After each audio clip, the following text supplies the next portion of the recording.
to introduce the panel. You know all of them by now. The idea of the roundtable is also to move a little bit forward from the diagnosis, as Max presented in the first presentation, to the prescriptions.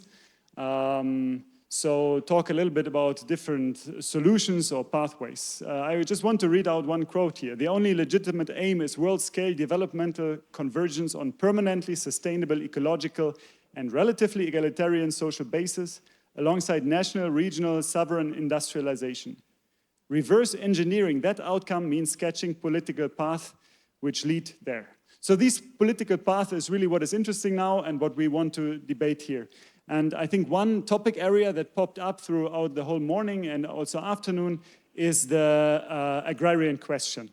So I want to start the debate with that question, and also what agroecology and different ideas mean, not only from a natural science perspective, what it can do for the environment, but of course what it means for the system, how we have to change practices, both in the north and in the south, because I think those reforms have to look very different in both parts of the world. So I just pass on the microphone to my left, and Max, if you want to have a... Okay. All right, yeah, I already said some of what I had to say about agroecology earlier, so I'm going to keep it short, also in the interest of having a conversation rather than a set of monologues up here. So agroecology, as I've learned once from Max, actually is, I mean, it's a common definition, but I first heard it from Max, is the combination of traditional farming practices with the modern science of ecology. It's one way to put it. I don't know if I remember exactly correctly how you put it, but this is what I took away from it, which is to say that traditional farming practices have often had to rely on what was there in terms of the nutrients for growing plants that could be sourced locally. They had to respect the local hydrology, the local soils, work with the weather, etc. And often the principles that work were simply the ones that were aligned with what has since been discovered by the science of ecology and also scientific agricultural practices more broadly. So that's one definition of agroecology, which is a boring one. Then there's agroecology as a movement and as a struggle, not just to produce differently, to produce in a way that is in concert rather than antagonism with the web of life, but also a struggle for access to land, a struggle for freedom from certain kinds of market pressures, access to, a defensive culture, a defensive peasant culture, small town culture, and a defense of food sovereignty, a defense of populations from international food markets and so on. The national question that Max has been talking about comes in there. So that's agroecology. We can come up with a lot of schemes about agroecology is what we need, because the way that agriculture is happening now is supremely destructive on many fronts. And that's fine, but we have a tendency to come up with schemes. And I think we have to keep in mind that the only real place to start, our schemes are totally powerless unless they connect to the contradictions and needs and movements currently in existence. We have to start with that. We have to work with the people who are fighting. We have to work with the needs that exist or are emerging. And we have to respect the people who are in struggle to improve their conditions of life and defend their life forms or produce new ones. That's the place to start. Academic schemes, fine, if we learn from these people and we develop them as a way to support their struggles. Otherwise, we just have schemes. Who cares about fucking schemes?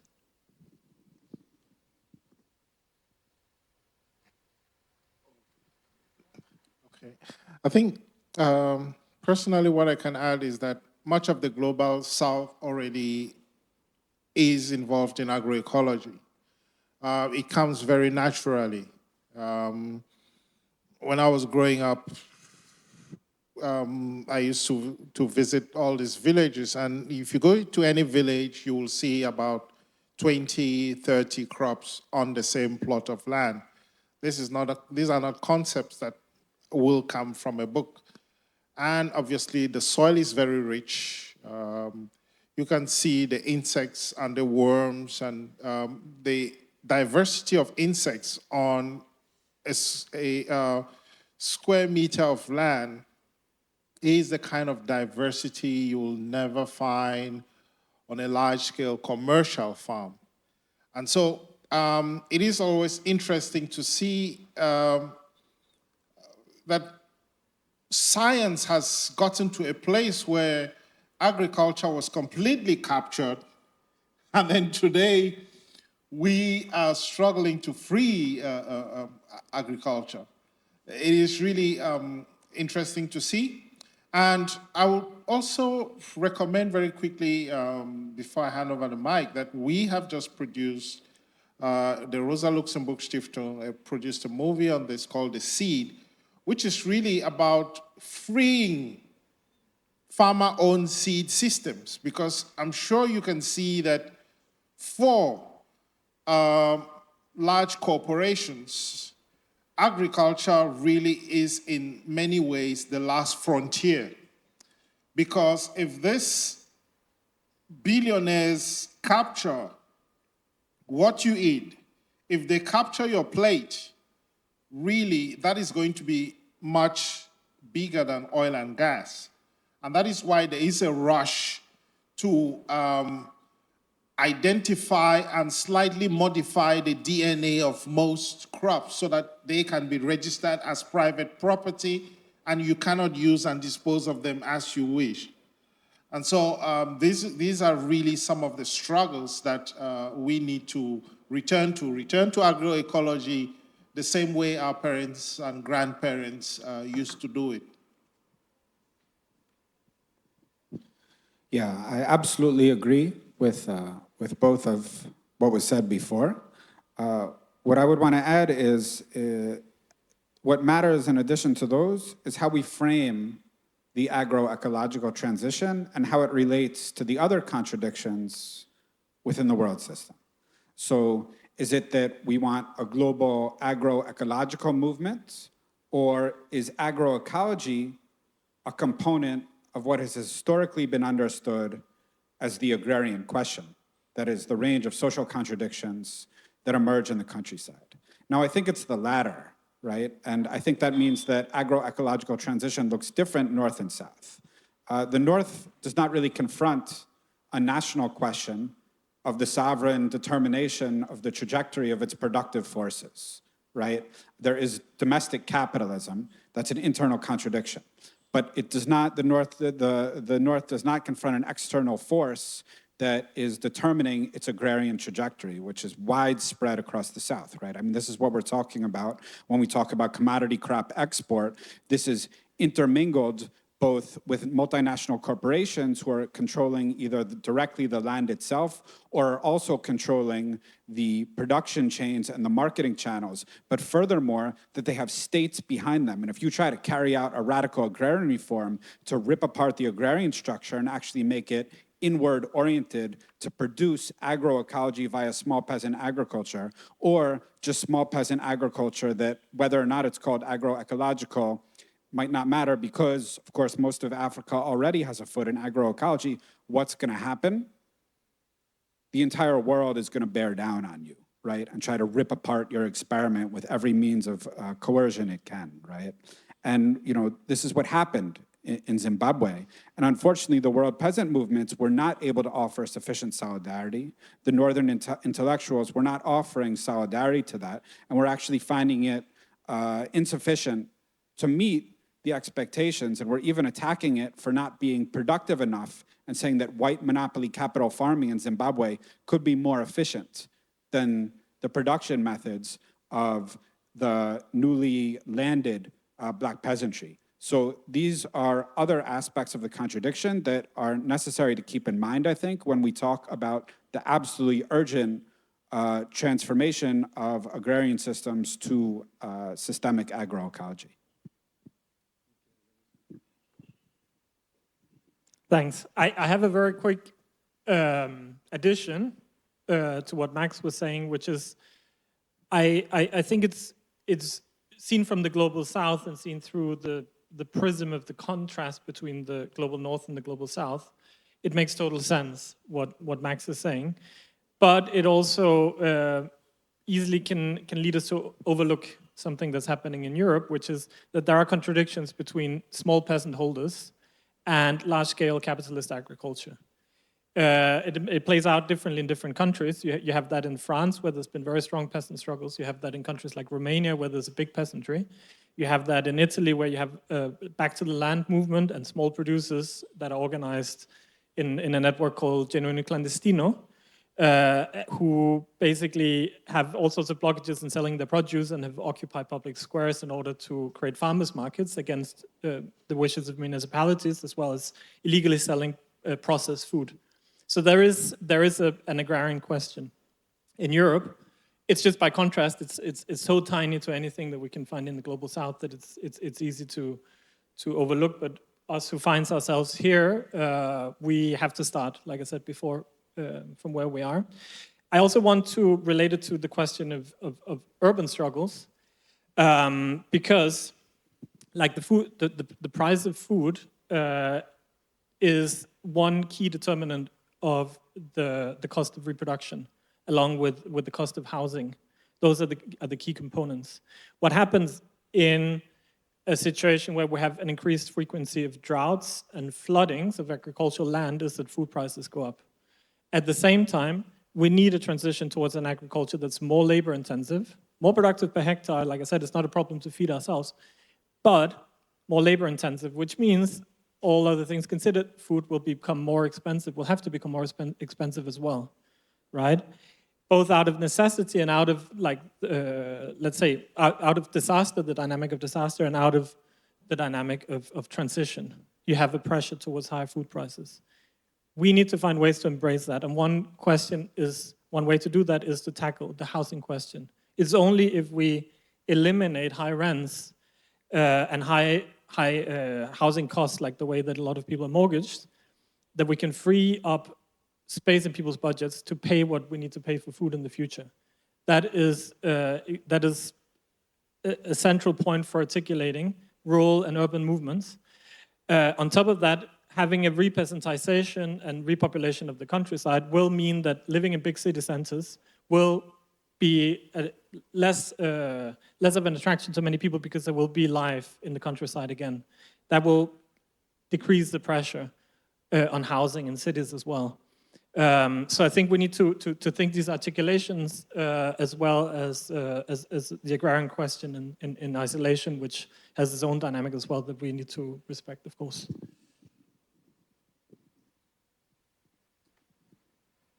Yeah, thank you. I think now we have an example where we have a nice solution in a way, but the how, right? How do we break these power relations? If we are in a situation where probably the vast majority of calories in the world are produced from a couple of staple crops in an industrial manner, to get to a completely different system. So how do we break up these? You mentioned in the north, there's a big connection between a few monopoly companies and the states defending them. So what is the pathway we can push to break up these structures, to make this transition happen as fast as possible? Small question. I think several things. Like I mentioned earlier, monopoly capital does not sleep. Large corporations do not sleep. And they are already thinking about many of these questions that we are asking here today. The idea that in future you are not necessarily going to need green spaces anymore and things like that. That is how far they are. A few years ago, there's a question you asked earlier in your presentation about what to do with poop.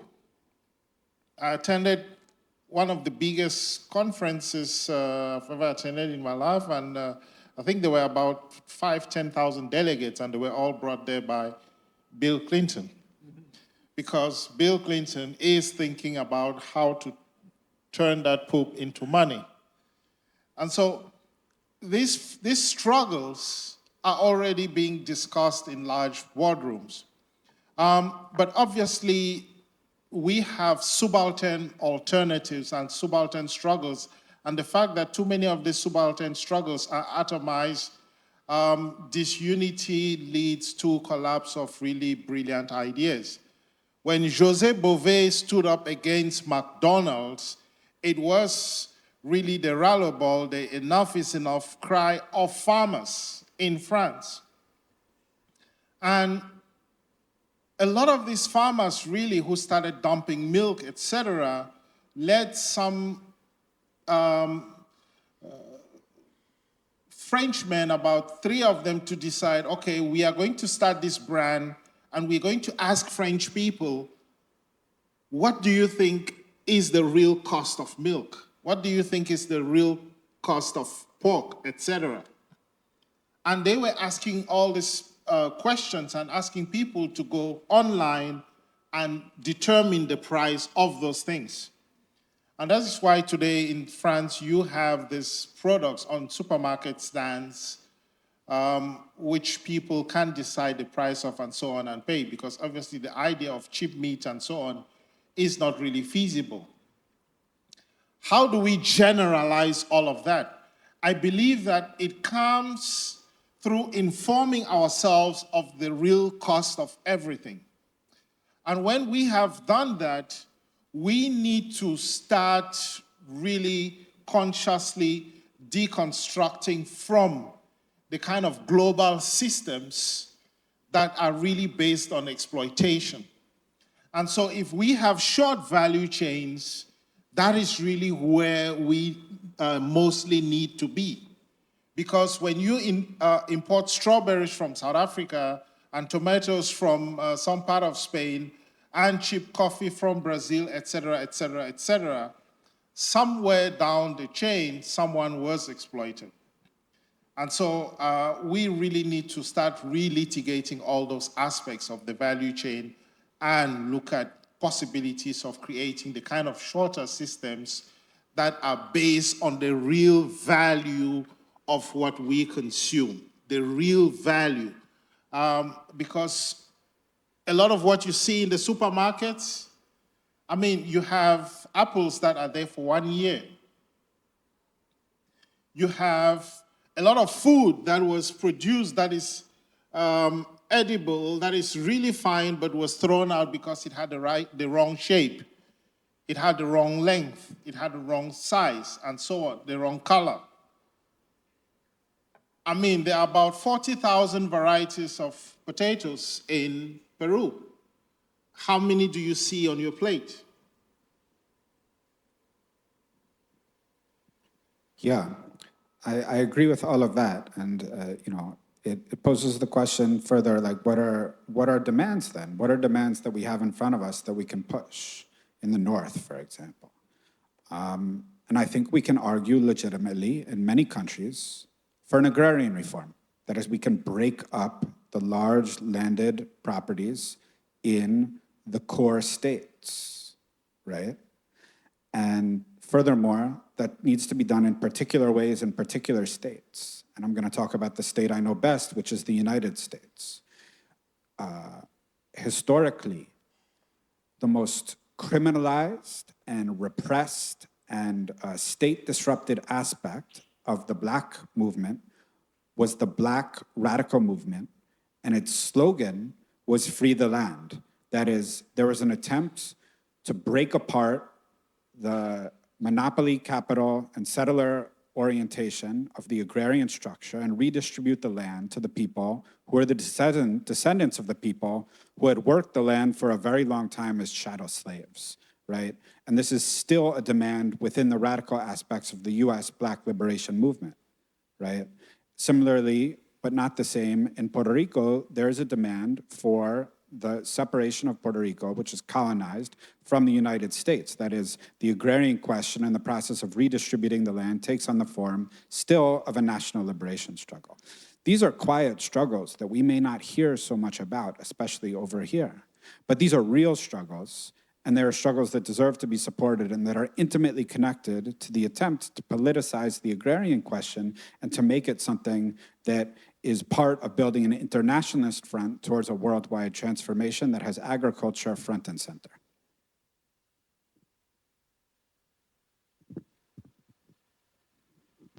I'm going to say quickly, I don't know if it'll be like quick, but let me try. Like, just to talk about Europe and respecting the movements, I'm going to drop some names along 5 axes of agroecological transformation as I see it that are essential. First is access to land. Access to land. Lots of people are doing nice little agroecological experiences and experiments in Europe. People have resources who can access that land or on very marginal land. What we need is access to land for a much greater amount of people and fertile land. And there are various ways of doing that. There are land occupations. One example is Mondeggi Bene Comune, outside of Florence, which is a big agricultural estate that was laying abandoned, owned by the municipality of Florence, that was occupied by activists and is still, to this day, run as a space for social movements and as a space for people in the villages around to harvest and take care of the olive trees there as a way of building essentially a commons.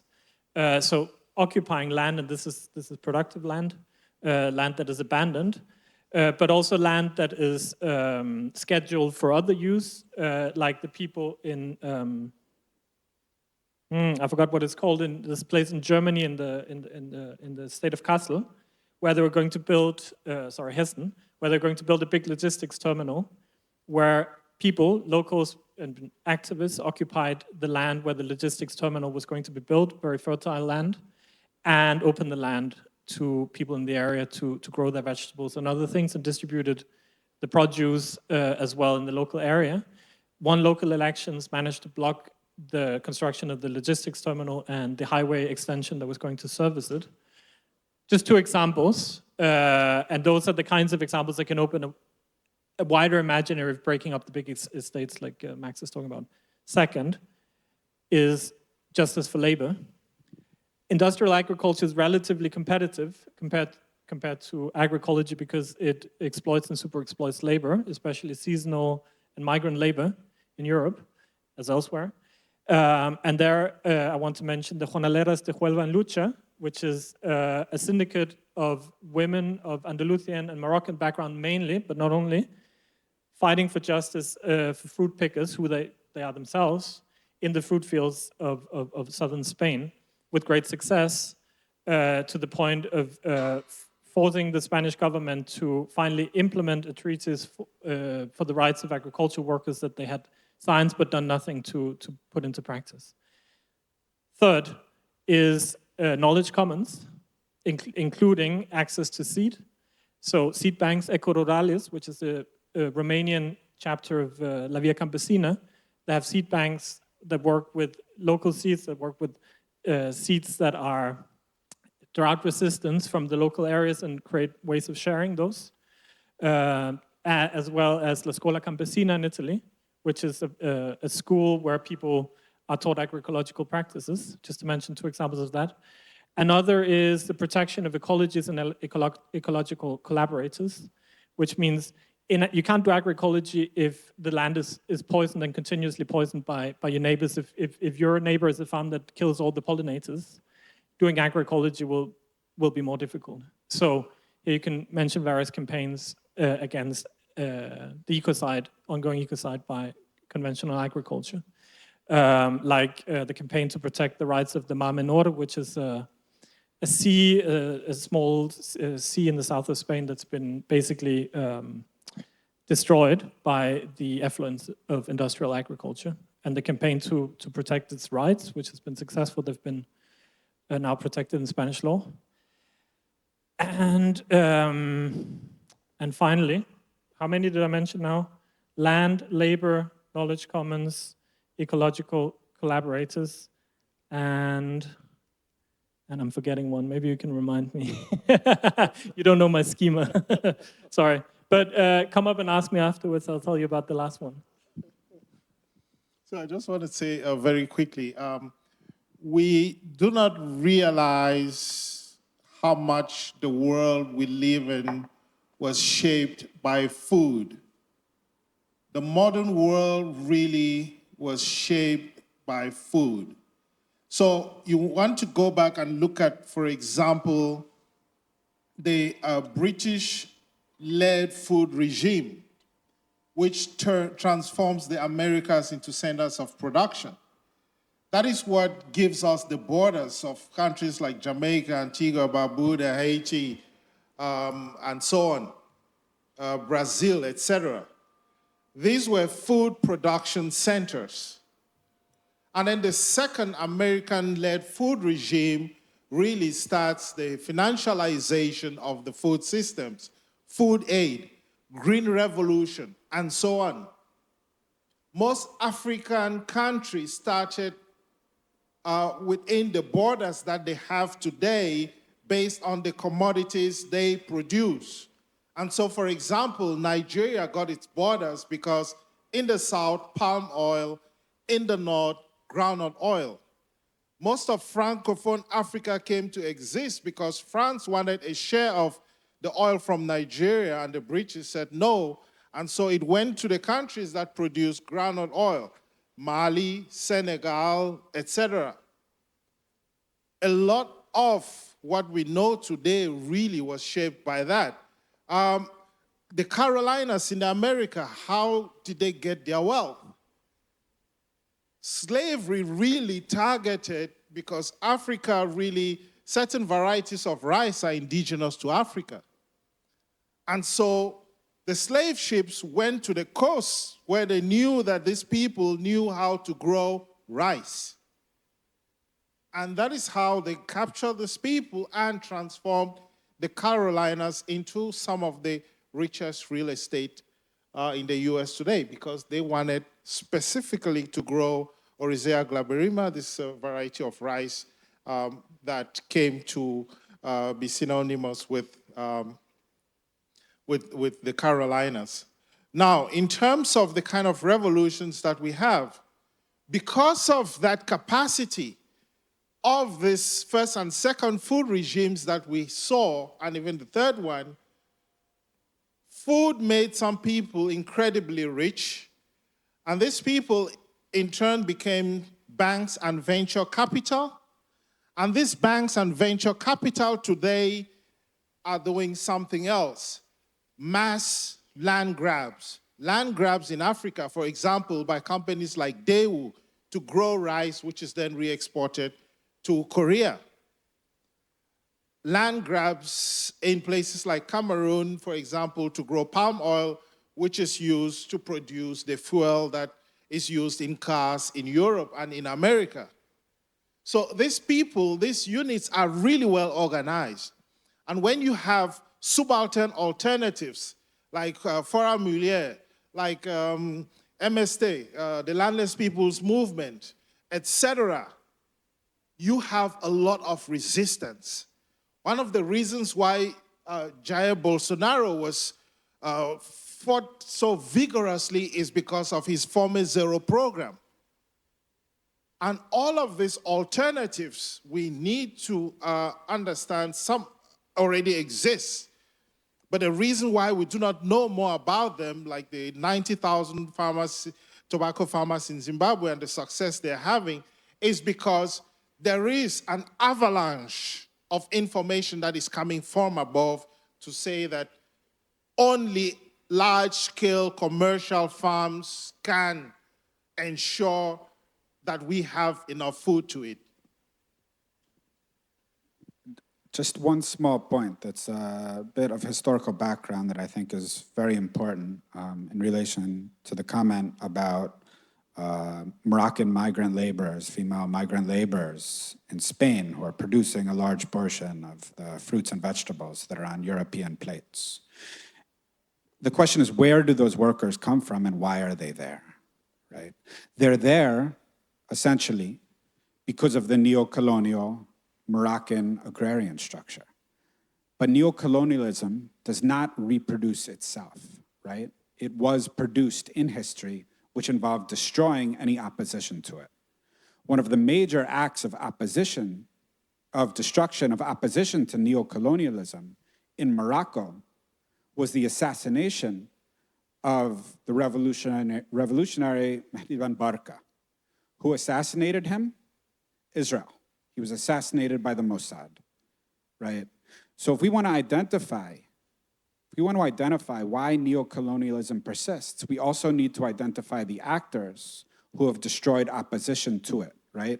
And this is Israel carrying out the dirty work of Moroccan neocolonialism, which persists to this day and is therefore unable to find a place domestically for the excess reserve of labor in rural Morocco, who then have to make their way to Spain, which then implicates all of us in this process that puts fresh fruit on the table today in Europe.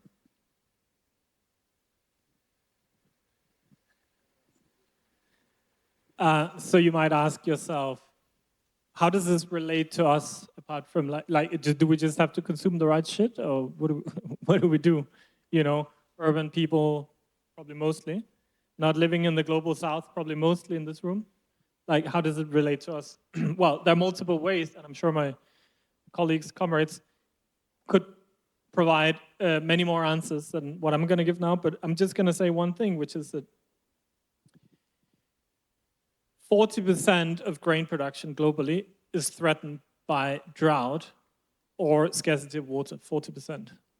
The recent report that came out covered it by the Financial Times more seriously than in other outlets. About the same percentage of rice, also very large percentages of soybean and maize are under threat.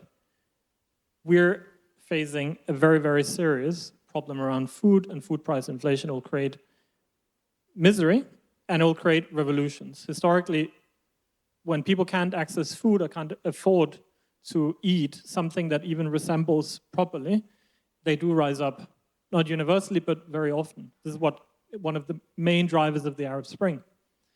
Okay, so all this is going to happen. In Europe, there will be a push to intensify ecologically devastating agriculture. Already happened with the war, obviously Ukraine is a huge grain producer globally, Russia too, and then there's this question, well, we need to put more land under the plow, destroy more European forests, wetlands, as well as put more land under the plow under new colonial relations in Africa, Latin America, and Asia. All this we cannot let happen.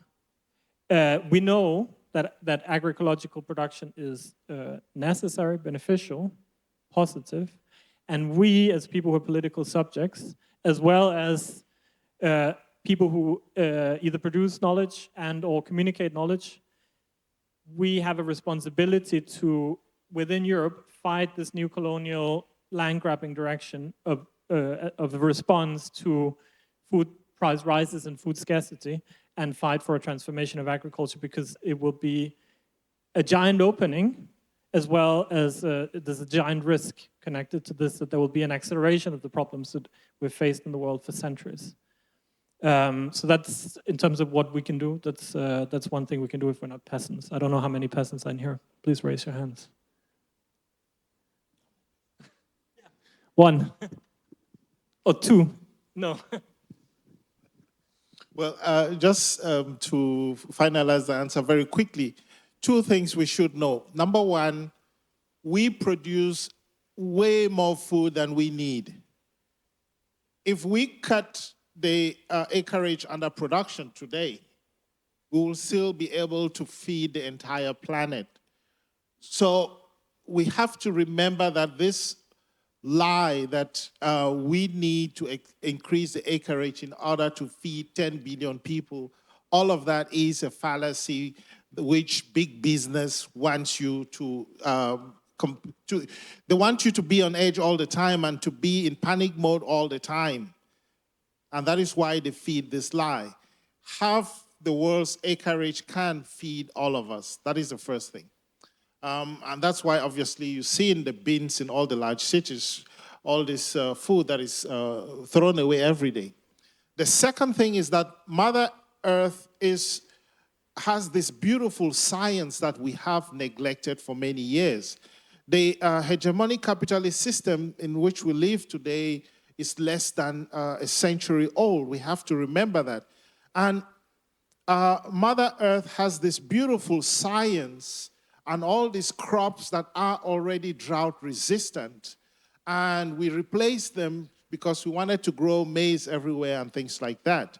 And so if we go back to growing the foods that our communities all used to produce, we are not going to have a problem in the short to medium term.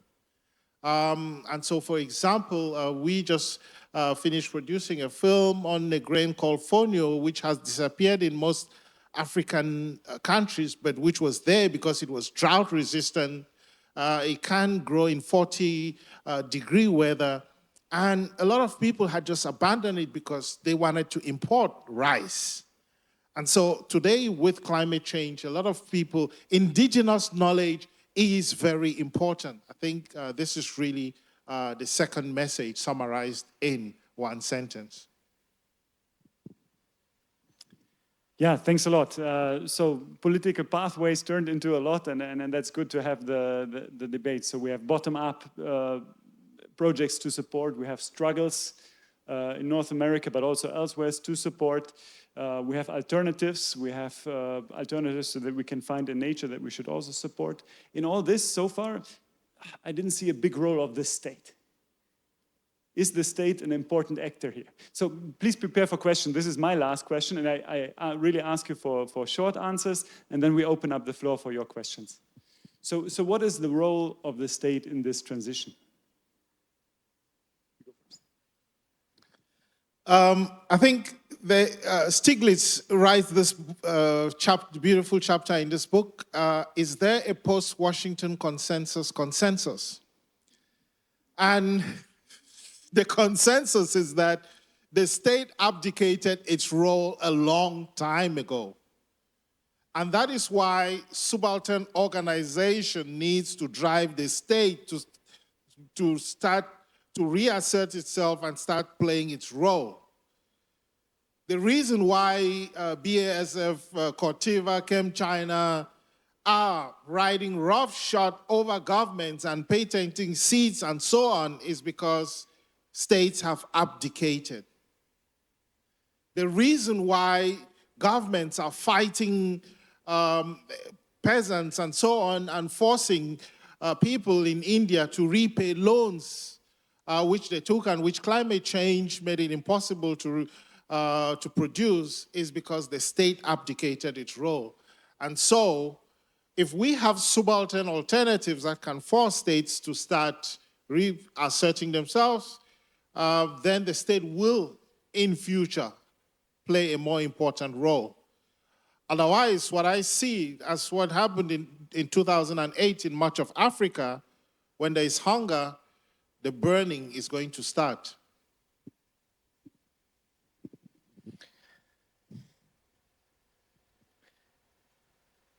I think what we need to do is we need to build forms of collective care, collective solidarity, collective power that will either help us to change the ways of the state or help us survive solidariously if we don't manage to push the state in another direction or take it over.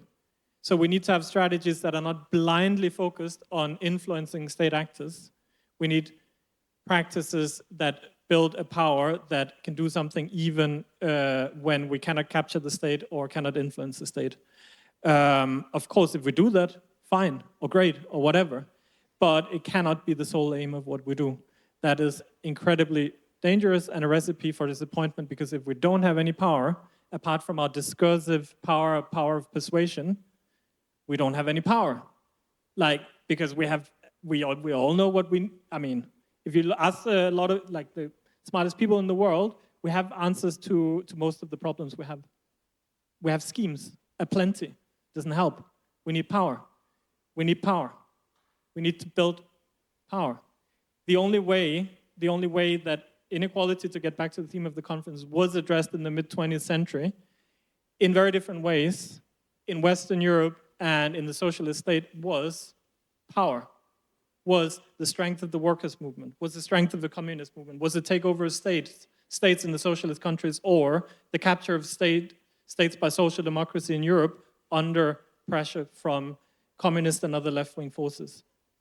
We need to talk about power. Otherwise, forget about it.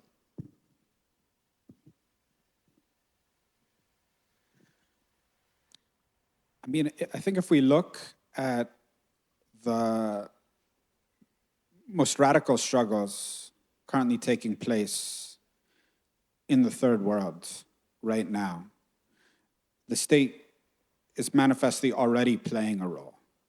That role is complicated and conflicted and in places ridden with opportunism and capitulation in places to the national bourgeoisie. But this does not mean that the state can be ceded to the enemy to hold under its grip. This is very clear. And I should say, this is not my position.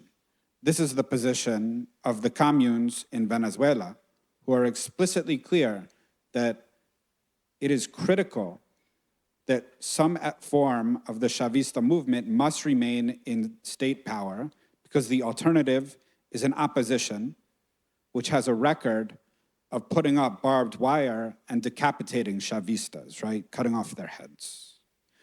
It's the state in Zimbabwe that legalized the land tenure and pushed forward the fast-track legislation, surfing on a wave of popular and self-activated discontent, yes, but legalizing it. It is good that the state did that.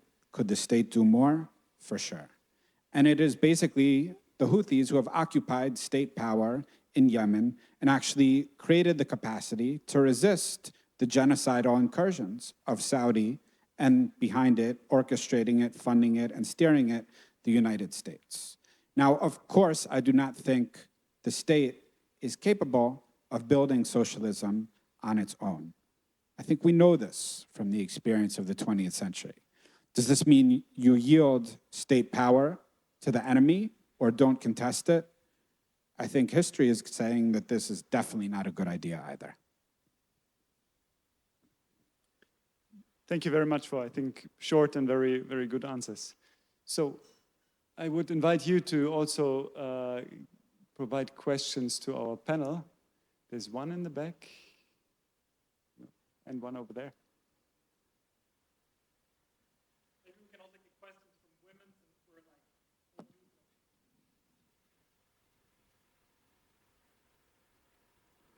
I think so far there's only guys asking questions, unfortunately, so please go ahead. So, no, I think behind you, sorry. Yes. Thank you very much for all your insights. That was really nice to hear all of you in this round of questions. I really liked all the comments on the agrarian question when it comes to food provisioning and coming up with agroecology and agrarian reform as a solution for these dilemmas. It feels like it's really good that we dare to think of these radically localized solutions that really break away from colonial structures of the world system. We are able to do that when it comes to food. My question is, why do we still stick to colonial structures to figure out, for instance, the energy question? Can we imagine something else that looks like a solution for energy provision in a place like Europe or the US or Japan or whatever, something we call the core or the global north, without relying on extraction of minerals from South America or from Africa or from South Asia or whatever periphery of the world we're talking about? Can we dare to think of radically local solutions of energy provisioning in Europe, in the European Union? Thank you. I think the very short answer is yes, because if you look at every single sector, we used to have a multiplicity, a diversity of options, and then very slowly, we had the capture of governments by large corporations, and the capture of government led to the buying out of the smaller players and consolidation to the extent where today we have just a handful of players for every commodity or every sector that we think of. And so if you look at energy, we have a handful of large players, beef, 3 or 4 major players, et cetera, et cetera. I mean, in terms of electricity, if you look at the US, most of rural America was electrified by cooperatives. It wasn't the large players. But then after the cooperatives had done the hard work, the large players came in with the help of governments and pushed them out. And so micro solutions really are possible, but then I believe that really it is in the search for a new world economy, a new world order, in the search for degrowth, really. If we have to come back to the theme of this conference, that we are going to get the kind of answers that we need. We don't need consolidation, we don't need monopolies, but the monopolies have convinced us for a very long time that they are indispensable. They are not.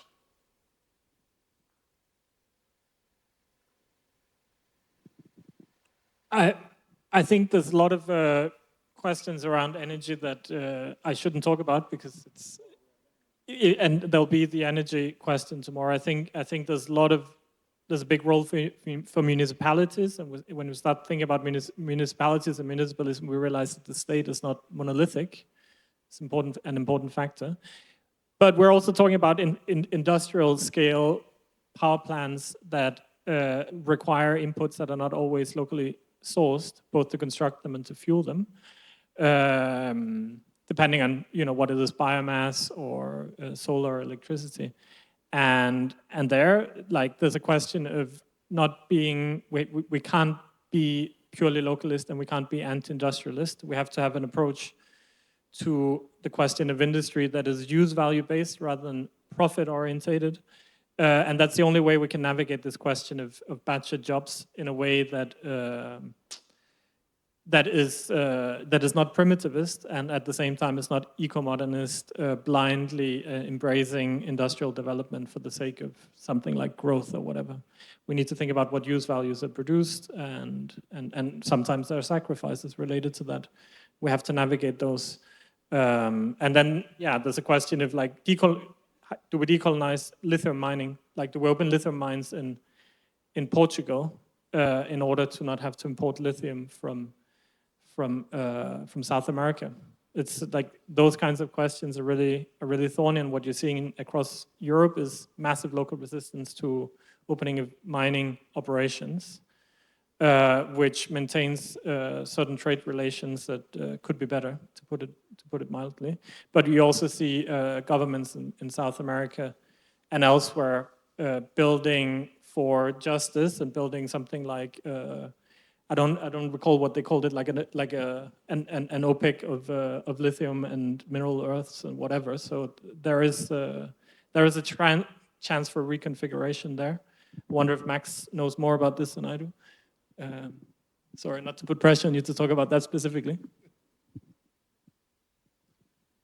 I think there's a few difficulties when we think about what, to use the phrase, a just transition in the northern energy sector looks like, right?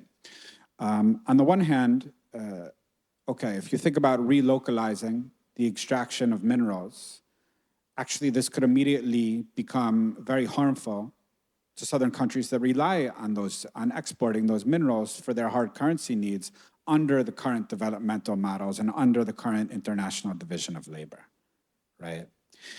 If you support a cartel of mineral exporters in the third world, and I do support such a cartel, the problem is that eventually you're going to cause a substitution effect and the North is going to choose different sets of inputs, probably, for its energy processes. It's going to choose stuff that's not cartelled. There's a lot of work, there's a lot of obstacles in that sense, right? So we have to look at where power lies and how to really structurally challenge it at a deep level while we're thinking about the relocalization of energy production in the North, which should happen, right?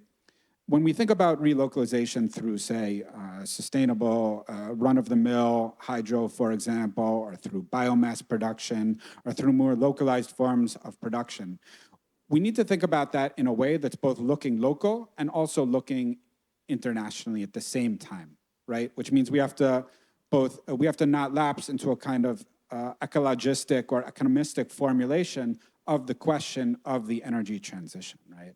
So at some level, yes, it will mean supporting the countries that are trying to carry out, say, an OPEC for lithium, which again brings us back to the fact that we should be opposing when the US governments and behind them the EU decide that they need to do a coup d'etat against Evo Morales for not playing ball, right? This is super important and can't be forgotten when we're talking about just energy transitions on an international scale. But it furthermore means that, to be serious, right, these countries are going to have, the only way that they're going to have a just energy transition north and south is through knowledge commons or the endogenization, the indigenous production of the type of technology and the type of knowledge bases that can produce technology within the countries of the South. That is fighting against what Pauline Hotonji called scientific dependency, right? Dependency, the scientific production of knowledge, which is actually one of the major bases for the production and reproduction of monopoly capital and dependency relations on a world scale, that has to be broken and knowledge has to be produced endogenously. This is also not coincidentally why China and Iran are under the US gun sights, because they are major investors in the endogenous production and investment in research and development technology, right? Again, independently of whatever the social texture of those states, not relevant for this consideration. So when we think about a just transition towards energy in the North, I do think it's important to carry out struggles for thinking about what a reformulation of what our energy systems look like, and especially trying to break with the neo-colonial commodity flows that are inputs into the process of energy production in the North. But it also means, again, as always, supporting the attempts for sovereign national development. I would prefer along socialist lines, but that's not in the cards for most countries in the global South at the moment that are trying to carry out their own transitions in terms of energy, in terms of research, in terms of development, in terms of technology development, and in terms of inward-looking developmental patterns on the whole. I just want to add very quickly that probably the cartel, again, the lithium-ion cartel will probably fail because research into sodium-ion is so advanced that China is about to start mass producing sodium-ion batteries. And obviously sodium-ion batteries are salt. The main ingredient is salt. And so changes are happening so fast, obviously, because of innovation and innovation sharing and technology sharing and so on. And I believe that if we can improve the kind of legislation that we have in many countries, the reason why you have all these monopolies is because you do not have the kind of democratized systems that allow for innovation to happen. And through democratization and amending of the kind of rigid policies that we have in too many countries, we can promote the kind of research that we need for innovative solutions to emerge. And very quickly, I'm sure you saw how the kind of tractors that you had in the global North, when they moved to the global South, suddenly tractors became very small. In some countries like China, in some parts of the country, they became handheld tractors. And so that kind of innovation only happens when that technology moves to a context which allows for experimentation and experimentation to suit the needs of that specific context. Thank you very much. I think I could keep on listening to you for another 2 hours, and now I have the impossible task to somehow moderate also time. We're running out of time, but I think we can have a quick question and a quick round of answers still. So, yeah.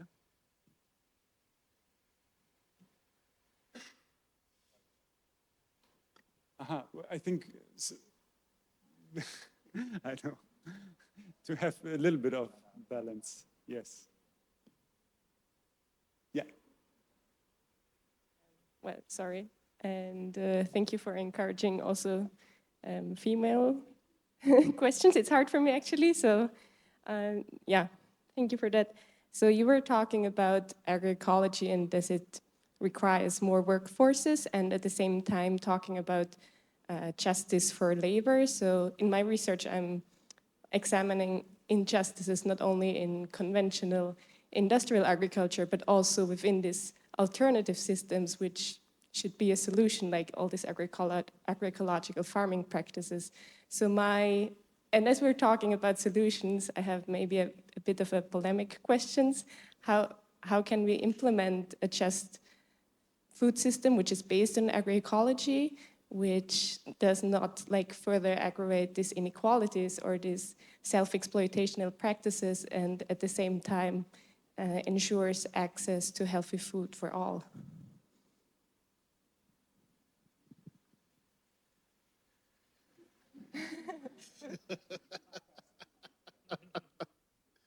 I think we already have some of the answers to this question.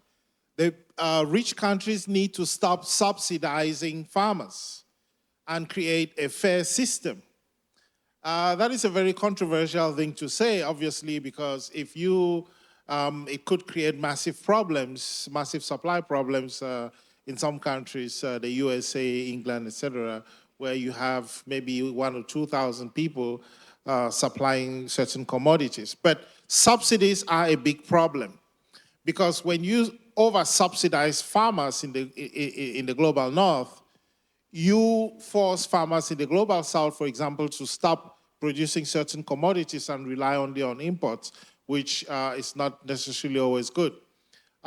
Secondly, as well, we need to start thinking about paying fair value for all agricultural commodities. Most of the time, we do not pay fair value. And the reason why we do not pay fair value is because we tacitly accept the systems of destruction and exploitation that exist. Destruction of the ecosystem, exploitation of farm workers.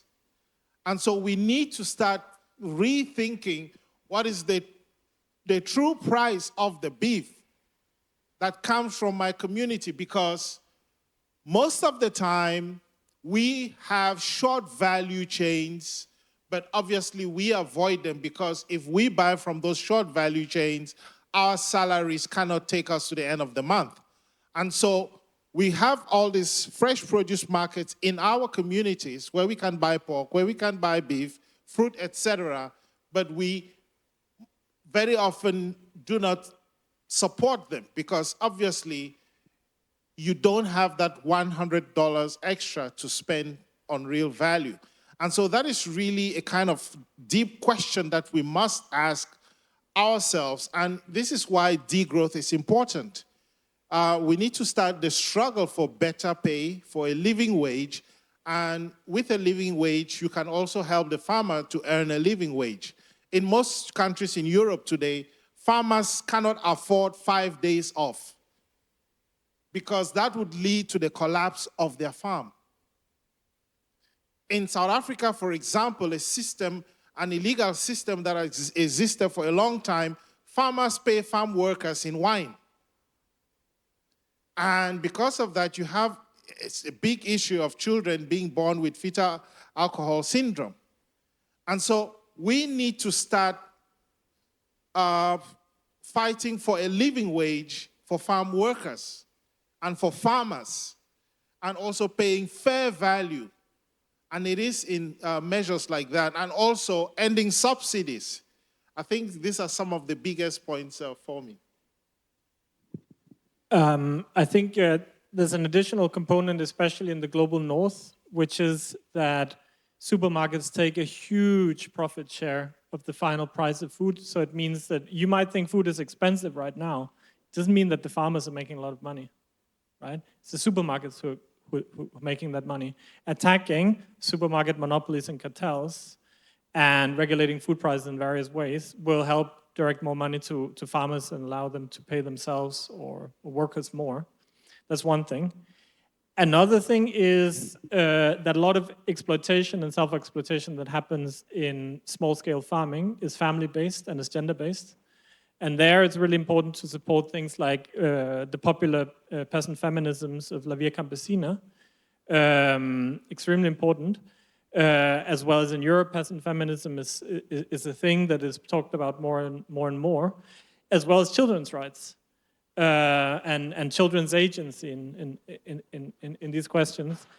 It's about democratizing family structures, but it's also about generating cooperatives as an alternative to a peasant to family production units. So those are some answers towards your question, I think.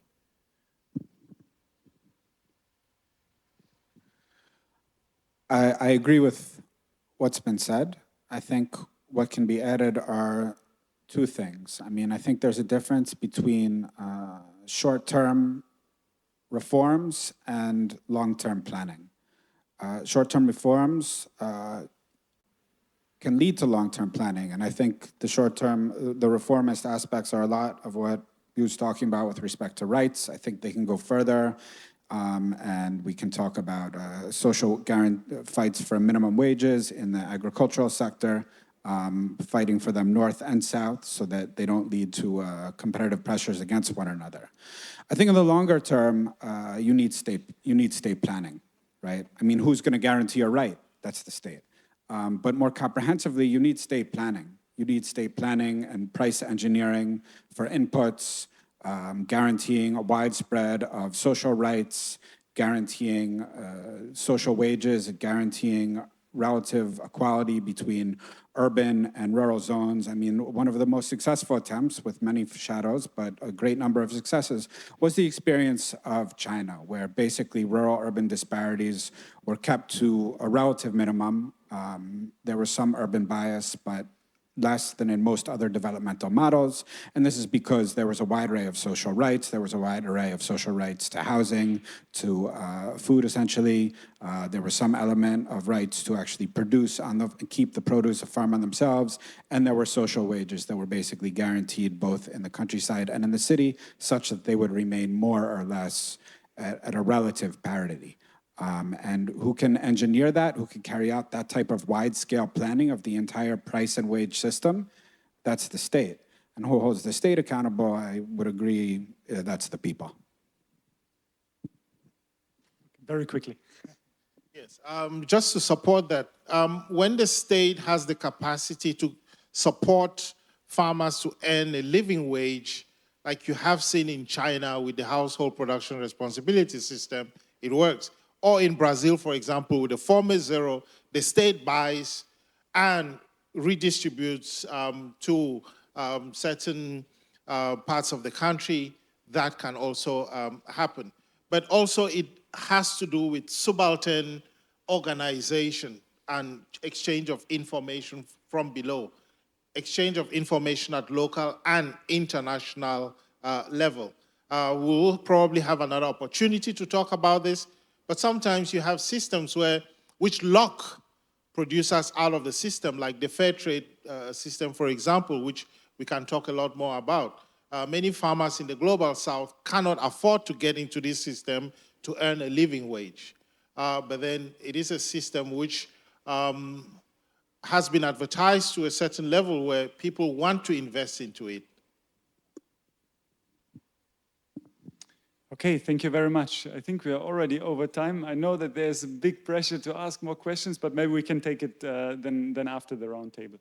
I'm very happy that we could close the roundtable and also the first day with a more of a positive note, and many solutions were offered now towards the end of the roundtable discussion. Tomorrow we keep on going. I think there's some more logistical information now. No. We meet again at 6 o'clock downstairs at the entrance of the faculty. So thank you very much for the day. Thanks to our speakers and panelists, and see you tomorrow.